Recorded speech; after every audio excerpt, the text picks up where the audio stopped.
Дәл қазір біз Дарай Тур компаниясы зияратшыларымызбен бірге Созақ ауданындағы Бабат ауылында орналасқан Ысқақ баб кесенесіне келдік. Бұл кісі Мұхаммед пайғамбарымыздың 7-ші ұрпағы және Қожа Ахмет Яссауидің түп атасы болып келеді.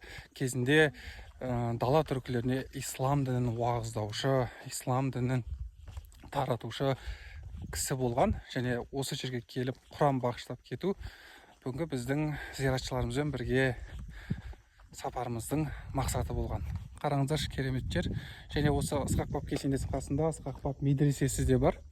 Бұл Созақ ауданындағы Жартытөбе ауылының жанындағы Бабат ауылында орналасқан осындай керемет тарихи нысандамыз. Егер де сіздерде тур жасағыларыңыз келсе, Түркістан облысы рухани біздің Дарай Тур компаниясына хабарласыңыздар. Кереметтей сіздерге сапалы жайлы турды ұйымдастырып береміз.